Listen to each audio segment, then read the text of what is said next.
भवानी शंकर वंदे श्रद्धा विश्वास रूपिणौ याभ्यां विना न पश्यन्ति सिद्धाः स्वान्तः स्थमीश्वरम। हर हर महादेव।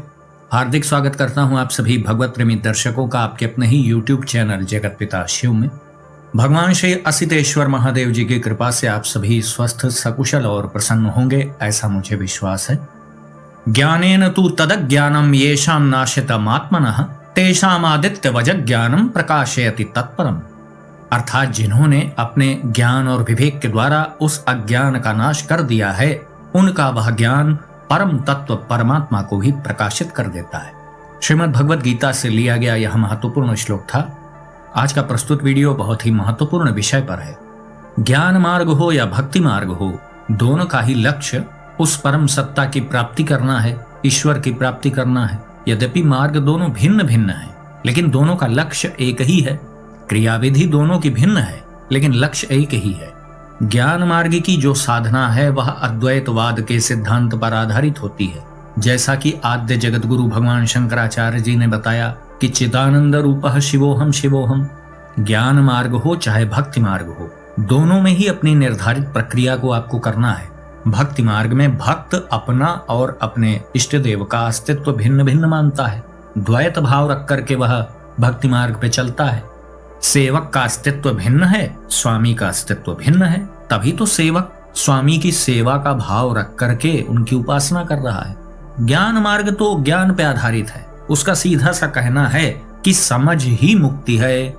जो रहस्य है, उसके पीछे का जो वास्तविक ज्ञान है, उसे उपलब्ध कर लेना ही ज्ञान मार्गी साधक का लक्ष्य है।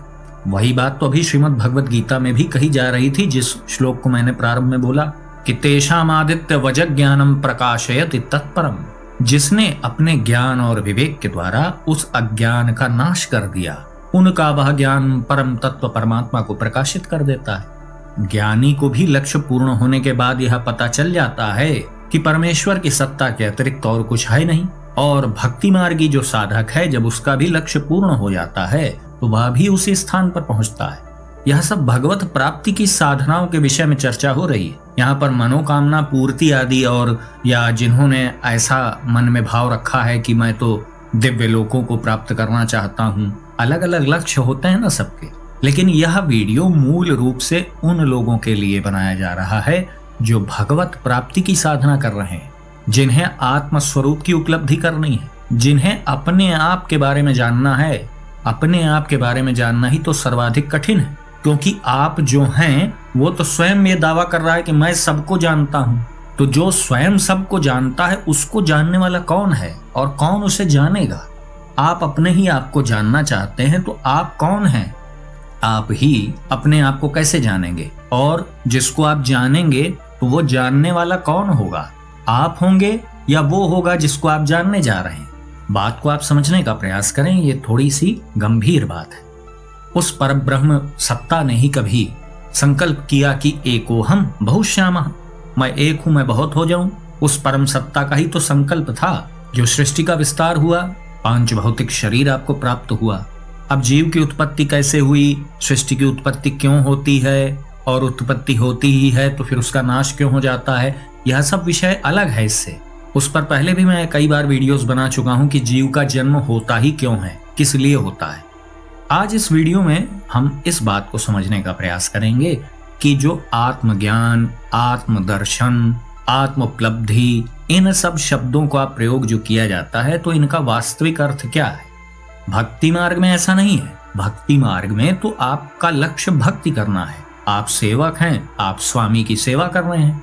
नाम जाप के द्वारा, मंत्र जाप के द्वारा, भौतिक पूजा पाठ के द्वारा, भोग, आरती, स्नान, तमाम क्रियाएं आप करते हैं ना भक्ति मार्ग में। उन सब का भी परिणाम अंत में वही प्राप्त होता है जो ज्ञान मार्गी को प्राप्त होता है। ऐसा नहीं है कि ज्ञान मार्गी को अलग भगवान प्राप्त होते हैं और भक्ति मार्गी को अलग भगवान प्राप्त होते हैं। यह सब बात तो सत्य है कि जो इच्छा करी हो मन माही, प्रभु प्रसाद कछु दुर्लभ नाही।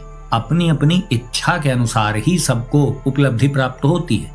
लेकिन जिसे कुछ नहीं चाहिए, जिसे केवल प्रभु चाहिए, तो वो ये लक्ष्य रख करके ज्ञान मार्ग में भी चल सकता है, भक्ति मार्ग में भी चल सकता है। बस दोनों की क्रियाविधि अलग अलग है। ज्ञान मार्गी साधक जो होता है वह समझ पर जोर देता है। समझ ही मुक्ति है। और बात तो सत्य है। समझ जाना ही मुक्ति है। यही तो गीता में बताया जा रहा है ना कि अपनी बुद्धि विवेक के द्वारा अपने अज्ञान का नाश कर दिया तो अज्ञान के हटते ही चारों ओर उस परम तत्व की सत्ता मौजूद है। अज्ञान के आवरण के कारण ही तो आपको नहीं दिख पा रहा है।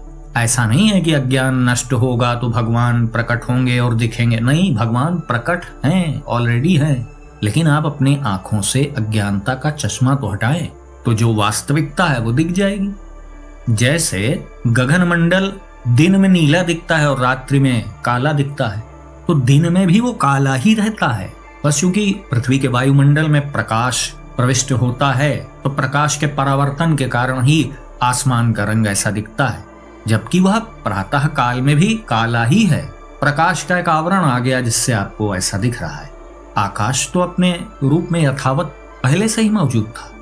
अब उसी प्रकार से आत्मज्ञान भी है। जब अज्ञानता का आवरण हटेगा तो आपको अपना मूल स्वरूप दिखाई दे जाएगा। उसी मूल स्वरूप के ज्ञान को आत्मज्ञान कहते हैं। अपने मूल स्वरूप का ज्ञान कर लेना ही आत्मज्ञान कहलाता है। आत्मा जब जन्म मरण के बंधन में आ जाती है तभी वह जीव कहलाती है, और जीव के स्वरूप में आते ही आत्मा का मूल स्वरूप छुप जाता है। उस छुपे हुए स्वरूप को उपलब्ध कर लेना ही आत्म उपलब्धि है, आत्मज्ञान है या आत्मदर्शन है, जो भी शब्द आप इसे देना चाहें दे लें। सभी भक्तों की इच्छाएं भिन्न भिन्न होती है ना, तो इच्छा के अनुसार जो फल आपको मिलता है वह आपकी इच्छा के अनुसार होता है। लेकिन जो इच्छा रहित है, जिसे केवल प्रभु चाहिए और किसी भौतिक मनोकामना में उसकी चित्तवृत्ति लगी ही नहीं है, तो उन सब को वही एक परम लक्ष्य प्राप्त होता है, चाहे वो भक्ति मार्ग में हो चाहे वो ज्ञान मार्ग में हो। देखिए, इन दोनों में बड़ा गहरा संबंध है। कोई ज्ञानी है इसलिए भक्ति कर रहा है, कोई श्रेष्ठ भक्त है इसलिए वो ज्ञानी भी हो रहा है। ज्ञान के प्रभाव से भक्ति बढ़ती है और भक्ति के प्रभाव से ज्ञान उत्पन्न होता है। यह सब तो करके समझने वाली बातें हैं ना। केवल किताबों में पुस्तकों में पढ़ लेने मात्र से क्या होता है। इतने ढेर सारे वेदांतों का विस्तार हुआ, उपनिषद आदि, तो उनमें तो बहुत बातें लिखी हुई हैं। तो क्या सबके सब उसे पढ़ करके मुक्त हो जा रहे हैं? और सबके सब पढ़ भी कहाँ पा रहे हैं? कौन पढ़ा रहा है? कौन उपनिषदों पर विस्तृत व्याख्या दे रहा है? यद्यपि मैं ऐसा नहीं कह रहा हूँ कि दुनिया में कोई इस विषय की बात ही नहीं करता है। बहुत से महापुरुष आज भी हैं जो इन गूढ़ विषयों पर चर्चा करते हैं, लेकिन बड़े सीमित लोग हैं। बहुत कम मात्रा में ऐसे लोग हैं, मैं ये बता रहा हूँ। अधिकांश लोग बस मनोकामना पूर्ति आदि की चर्चा कर रहे हैं। अच्छा भाई, तुम्हें नौकरी नहीं मिल रही है, ये कर लो। अच्छा, आपका विवाह नहीं हो रहा है, ये कर लो। ये सब चीजें आपकी उस परम यात्रा में क्या सहयोग पैदा कर पा रही हैं? मान लीजिए आप बहुत धनवान हैं, बहुत सुंदर हैं, बहुत अच्छा स्वास्थ्य है आपका, खूब ऐश्वर्य वैभव प्रसिद्धि आपके पास है, तो उसका आत्मज्ञान प्राप्ति करने में क्या लाभ है? लाभ तो छोड़िए, उल्टा वो हानि पैदा करेंगे, क्योंकि आपकी अज्ञानता के आवरण को और अधिक गहरा कर रहे हैं। इसका यह अर्थ भी नहीं है कि हम अपने स्वास्थ्य का ध्यान न दें, धनार्जन न करें, अपने गृहस्थ धर्म पर ध्यान न दें। ये नहीं है। बात यह है कि हमने उन नश्वर वस्तुओं को अधिक महत्व दे दिया, तो वही हमारे मस्तिष्क पर हावी हो गई। और बड़ी विचित्र दुविधा इस संसार में है कि हर समय जीव लोभ, भय, भौतिक लाभ, हानि, इन्हीं सब की चिंता करता रहता है। इसी से जीव दुखी हो जाता है। तो फिर दुखी व्यक्ति भला कौन सी यात्रा कर सकता है? तो एक कहावत है ना कि न माया मिली न राम, तो वही स्थिति हो जाती है। मुख्य बात यह है, यदि आप आज मनुष्य शरीर में हैं तो आप विचार करें कि आप कर क्या रहे हैं। जीव का जो चिरस्थायी शोक है वह शोक निवृत्त कैसे होगा? ऐसे तो बिल्कुल नहीं होगा कि भौतिक वस्तुओं में ही आपका चित्त बार बार जा रहा है। ध्यान से देखें तो भौतिक वस्तुएं ही तो शोक का कारण है। नहीं मिली तो शोक, मिल गई तो शोक। अब इसी शोक से निवृत्ति का उपाय भी बताया जा रहा है। कहाँ बताया जा रहा है? श्वेताश्वतरोपनिषद में इस बात का वर्णन है। अणोरणीयान महतो महीयान आत्मा गुहायाम निहितोस्य जंतो तमक्रतुम पश्यति वीत शोको धातु प्रसादान महिमानमीशम। अर्थात अणु से भी अणु यानी सूक्ष्म से भी सूक्ष्म और महान से भी महान आत्मा इस जीव के अंतःकरण में स्थित है। आप सबको पहले भी कई बार बता चुका हूं कि अंतःकरण क्या है। आंतरिक रूप से जो कर्म करने की व्यवस्था है, कर्म करने के पहले जहां पर उसकी संरचना तैयार होती है, बहुत सरल शब्दों में मैं बता रहा हूं, वही अंतःकरण है। मन, बुद्धि, चित्त और अहंकार, इन्हीं से मिलकर के अंतःकरण बनता है।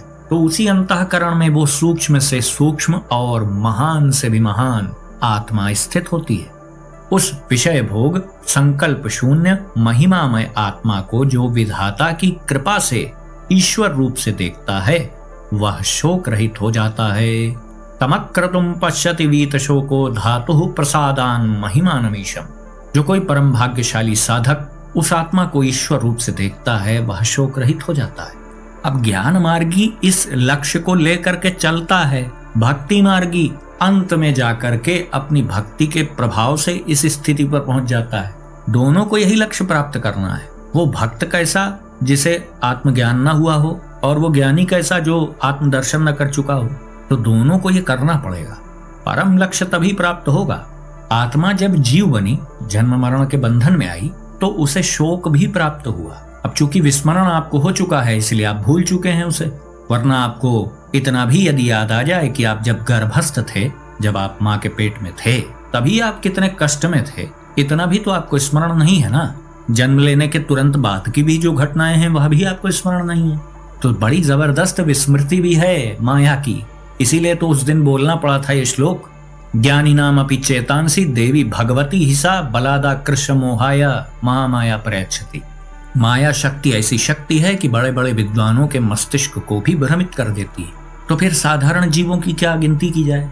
कितनी अच्छी बात यहाँ कितनी सरलता से बताई जा रही है श्वेताश्वतरोपनिषद में कि अणुरणीयान महतो महीयान आत्मा गुहायाम निहितोस्य जंतो।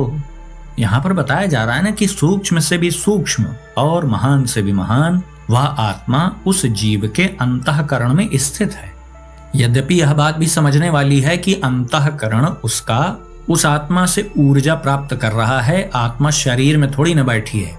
इसके लिए पहले भी मैं कई बार उदाहरण दे चुका हूं कि जैसे विद्युत का संपर्क एक बल्ब में होता है, तो जब तक संपर्क बना रहता है तभी तक तो वो प्रकाशित होगा, और जैसे ही विद्युत का संबंध विच्छेद उससे होता है तो बल्ब बुझ जाता है। ऐसा थोड़ी होता है कि स्विच ऑफ करते ही जो विद्युत है वो बल्ब को फोड़ करके बाहर निकल जा रही है, ऐसा नहीं होता है। तो आत्मा कोई आपके शरीर में बंद ही नहीं है कि वो शरीर निवृत्त होने के बाद शरीर से निकल पड़ेगी, जैसे फिल्मों में या टीवी सीरियल्स आदि में दिखाया जाता है कि मानवाकृति में ही एक आत्मा बाहर निकल पड़ी। नहीं भाई, वो सूक्ष्म शरीर होता है। आत्मा आपके शरीर से निकल के कहीं और चली जाएगी तो आपके कारण शरीर और सूक्ष्म शरीर बेचारे क्या करेंगे।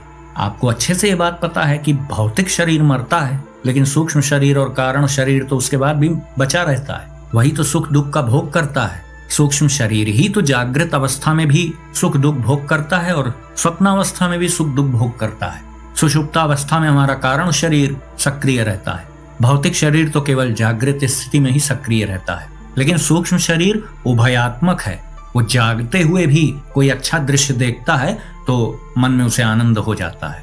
जागते हुए ही तो आप स्वादिष्ट भोजन करते हैं और आपको आनंद प्राप्त होता है। वास्तविकता यह है कि जिह्वा जो इंद्री है उसके द्वारा भोजन के जो रस का आनंद लेने वाला है वह सूक्ष्म शरीर है। फिर आप स्वप्न में भयभीत हो जाते हैं, बहुत प्रसन्न हो जाते हैं, कभी कभी बहुत श्रृंगार रस से परिपूर्ण हो जाते हैं स्वप्न में आप। तो वो सब भी कौन भोग कर रहा है? सूक्ष्म शरीर ही कर रहा है। जब आप स्वप्न में रहते हैं तो स्वप्न स्वप्न के जैसा थोड़ी लगता है, वही वास्तविकता लगती है आपको। जाग गए तो स्वप्न झूठा लगता है, स्वप्नावस्था में वही सत्य लगता है। ये जो स्थूल भौतिक जगत है इसका कहीं नामो निशान नहीं होता है स्वप्न में। तो आप पहले ये तो तय कर लें कि आप इस दुनिया में जी रहे हैं कि स्वप्न में जी रहे हैं, या स्वप्न तो छोड़ ही दीजिए, निद्रा में जाते हैं आप। ऐसा इसलिए मैं कह रहा हूं क्योंकि हो सकता है कुछ लोग कह दें कि मुझे तो स्वप्न याद ही नहीं रहते। ठीक है, आपको स्वप्न याद नहीं रहते, लेकिन ये तो पता है आपको कि आप सोते हैं। 24 घंटे आप जागते ही थोड़ी रहते हैं। 2 दिन जाग लेंगे, 3 दिन जाग लेंगे ना, चौथे दिन निद्रा इतनी शक्तिशाली चीज है कि वो आपको बिना आपकी इच्छा के सुला देगी। तो देखिए, सूक्ष्म शरीर तो बड़ी चतुराई से कभी इस जगत में आनंद भोग कर रहा है, कभी निद्रावस्था में स्वप्नावस्था में पड़ा हुआ है। तो आप किसे वास्तविक मान रहे हैं? आप स्वयं विचार करें। आप बहुत अच्छा कोई आनंददायक स्वप्न देख रहे हैं तो आपके भौतिक शरीर पे उसका क्या असर पड़ रहा है? कोई असर नहीं, वो तो चुपचाप सो रहा है। आपका जो असली मैं है वो तो वहां है ही नहीं ना, वो तो किसी और दुनिया में विचरण कर रहा है। और जब आप जागे तो आपको वो झूठा लगने लग गया। अब आप तय कर लें कि क्या सत्य है। अब यहाँ पर पुनः प्रश्न खड़ा होता है, कुछ दर्शकों के मन में अवश्य आ रहा होगा कि हमें कौन सा शौक है, हम तो अच्छा खा रहे हैं, पहन रहे हैं, घूम रहे हैं, टहल रहे हैं। तो मैं यही बात तो उस स्वप्न वाली बात के माध्यम से बताना चाह रहा था कि आप विचार तो कर लें कि आप कौन हैं। आप कह रहे हैं ना कि आप शौक से शोकित नहीं है, तो कौन शौक से शोकित नहीं है? आप पहले ये तो तय करें कि आप कौन हैं। भौतिक शरीर की बात तो हो नहीं रही यहाँ पे। आप कौन वाले मैं हैं? वो जो स्वप्न में था, या वो जो अभी वीडियो सुन रहा है, या वो जो पहले बहुत जन्मों को व्यतीत करके यहाँ पहुंचा है, या वो जो इस भौतिक शरीर को छोड़ देने के बाद आगे दूसरी यात्राओं पे चला जाएगा। और जन्म मरण यदि बड़ी अच्छी चीज है तो शास्त्रों में ऐसा वर्णन क्यों है कि जीव गर्भ में जाता है तो प्रभु से प्रार्थना करता है कि मुझे इस कष्ट से निवृत्त करिए, मैं जन्म लेते ही आपकी भक्ति करूंगा और मुक्ति को प्राप्त करूंगा। लेकिन जन्म लेते ही क्या हो जाता है? क्यों इतनी भयंकर विस्मृति हो जाती है? किसी को अपना जन्म याद है क्या? किसी को नहीं याद होगा। हाँ, यह अलग बात है कि आध्यात्मिक ऊर्जा और तपोबल वृद्धि को प्राप्त होते हैं तो पिछले जन्म की स्मृतियां भी आने लगती हैं, वो अलग बात है। लेकिन यहाँ पर सामान्य व्यक्ति की बात हो रही है, तो वो सोच सकता है ना कि मुझे कौन सा शोक है, किस शोक से निवृत्त होने की यहाँ बात हो रही। जन्म मरण का जो शोक है, आत्मा जब जन्म मरण के चक्र में आई तो उसी झंझावात में फंस गई, उसी बंधन में वो फंसी हुई है। उसी बंधन के परिणाम से आज आप मनुष्य योनि में आ गए हैं। अब आपको सुअवसर मिल गया है, अब आप अपने शोक से निवृत्त हो लीजिए। शोक से निवृत्त होने के लिए क्या कहा जा रहा है? यही तो कहा जा रहा है ना कि उस ईश्वर रूपी आत्मा का दर्शन कर लो। तो आत्मा का दर्शन कर लेना ही आत्मदर्शन है। आगे इस श्वेताश्वतरोपनिषद में क्या कहा जा रहा है? वेदा हमेतमजरम पुराणम सर्वात्मनम सर्वगतम विभुत्वात् जन्म निरोधम प्रवदन्ति यस्य ब्रह्मवादिनो ही प्रवदन्ति नित्यम। मतलब यहाँ पर उस आत्मदृष्टा का अनुभव बताया जा रहा है कि जब आत्मदर्शन हो जाएगा तो वो क्या कहेगा? ब्रह्मविद्ता लोग जिसके जन्म का अभाव बतलाते हैं और जिसे नित्य कहते हैं, उस जरा शून्य पुरातन सर्वात्मा को जो विभु होने के कारण सर्वगत है, मैं उसे जानता हूं।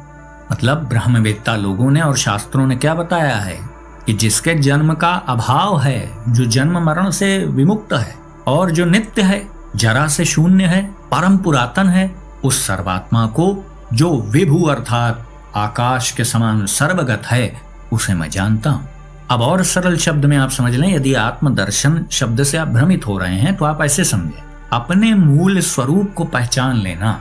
वही मूल स्वरूप आपका है जो आपके भौतिक शरीर, सूक्ष्म शरीर, कारण शरीर के भी पीछे उसको संचालित करता हुआ बैठा है। बैठा है समझाने के लिए कहा जाता है, बैठा बैठा कोई नहीं है, सिर्फ संपर्क स्थापित है, सिर्फ मान लिया गया है। मान करके जहां फंसे हैं वहां मान करके ही मुक्त हो सकते हैं। किसी जंजीर में आप थोड़ी बंधे हैं कि उसको काट दिया जाए और आप मुक्त हो जाएंगे। मानने से फंसे हैं तो मानने से मुक्त होंगे। इसीलिए मात्र यहाँ जानने भर की बात की गई है और कहीं निचले स्तर की पुस्तकों की ये बातें नहीं हो रही हैं। ये श्वेताश्वतरोपनिषद की बात हो रही है, जिसके संबंध में आपको बहुत कम वीडियोस ही देखने को मिलेंगे। तो मूल बात इतनी सी है कि अपने वास्तविक स्वरूप की उपलब्धि करना ही आत्मदर्शन है या आत्मज्ञान है या आत्म स्वरूप की उपलब्धि कह लें, जो भी शब्द आप उसको देना चाहें दे लें। अब फिर बात घूम फिर के वहीं आ जाती है कि फिर आत्म स्वरूप की उपलब्धि कैसे होगी। अब बात घूम फिर करके वहीं आ जाती है कि अपने चित्त को भौतिक जगत से हटाओ, और चित्त हटेगा कैसे? मन का तो सदैव काम यही है ना, अंतिम क्षण तक वो संकल्प विकल्प ही बनाएगा। बात घूम फिर कर वहीं आ गई कि अपने मन की भौतिक गति को आप नियंत्रित करें, और जब आप ये करना चाहेंगे तो विभिन्न प्रकार के आपको साधन दिखाई देंगे कि हाँ, इस तरीके से मन को कंट्रोल किया जा सकता है। और जब आप सारे साधन कर लेंगे तो बिल्कुल गारंटीड बात ये मैं आपको बता रहा हूं कि फिर आपको अंत में एक ही साधन सर्वोत्कृष्ट लगेगा, और वो है नाम जाप। नाम जाप ऐसी चीज है कि जो ज्ञान मार्गी के लिए भी आवश्यक है और भक्ति मार्गी के लिए भी आवश्यक है। हाँ, बस ज्ञान मार्गी को इतनी छूट है कि वो अपनी समझ को उस स्तर पर पहुंचा दे कि उसे फिर बार बार नाम जाप ना करना पड़े। भक्त तो इस भाव से जपता है कि भाई मेरा मन मेरे इष्ट से जुड़ा रहे।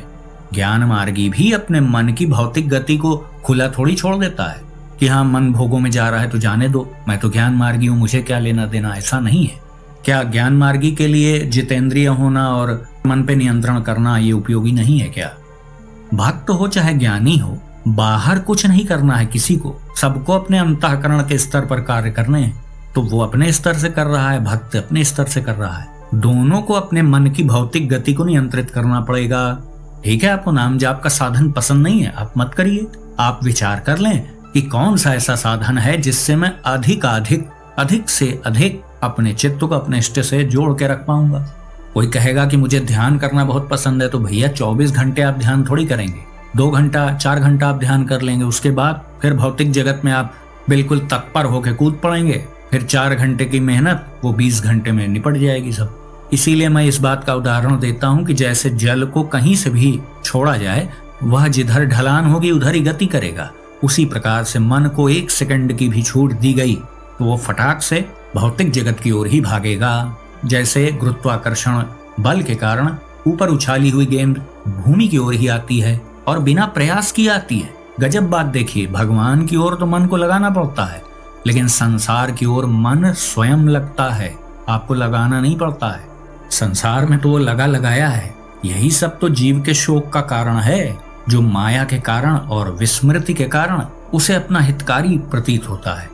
जीव का जो पुरातन काल से शोक बना है, वह उसे ज्ञात भी तो नहीं हो पा रहा है कि यही तो बंधन है, यही तो शोक का कारण है। यदि ऐसा है तो संसार में सभी लोग फिर मनुष्य योनि के परम लक्ष्य को प्राप्त करने के लिए क्यों नहीं लग जाते हैं? बहुत भाग्यवान कोई व्यक्ति होगा जो ये सोचेगा कि इस झंझट से निवृत्त हुआ जाए। बार बार जन्म और मरण, इसका क्या मतलब है? ये सबको नहीं समझ में आता है, बहुत लिमिटेड लोगों का ये विषय है। तो मैंने प्रयास किया कि इस विषय को मैं समझा पाऊं। यद्यपि यह एक वीडियो में समझ में आ जाए तो बहुत बड़ा आश्चर्य है। बहुत ही विस्तृत विषय है ये, इस पर जितना भी बोला जाए वो कम ही है। फिर भी जितना संभव था मैंने प्रयास किया आपको इस विषय पर अच्छे से समझाने के लिए। भक्ति मार्गी हो चाहे ज्ञान मार्गी हो, सबको अपने निर्धारित प्रक्रिया को करना है अपने लक्ष्य को प्राप्त करने के लिए। अब पर्वत की चोटी पर पहुंचना है। अब कोई चाहे दाहिने रास्ते से जाए, कोई बाएं रास्ते से जाए, कोई पीछे से जाए, कोई आगे से जाए, मतलब नहीं, पहुंचना उसी शिखर पे। तो आज का वीडियो हम यहीं समाप्त करते हैं। आशा करता हूं जो भी जानकारी आपको दी गई वो आपको अच्छी लगी होगी। यदि वीडियो आपको पसंद आया तो इसे लाइक करें, अपने मित्रों बंधु बांधवों के साथ शेयर करें। यदि इस चैनल का वीडियो आप पहली बार देख रहे हैं तो कृपया इस चैनल को सब्सक्राइब करें और बेल आइकन को भी अवश्य प्रेस कर दीजिएगा, जिससे आगे आने वाले जो मेरे वीडियोज हैं उसकी सूचना आपको सही समय पर प्राप्त हो जाए। तो भगवान श्री धूम्रेश्वर महादेव जी से मैं ऐसी प्रार्थना करता हूँ कि वो आप सभी को सदा सुखी, स्वस्थ और ऊर्जावान बनाए रखें। मिलते हैं अगले वीडियो में एक नई और उपयोगी जानकारी के साथ। तब तक के लिए आप सभी भगवत प्रेमी भक्तों को हर हर महादेव।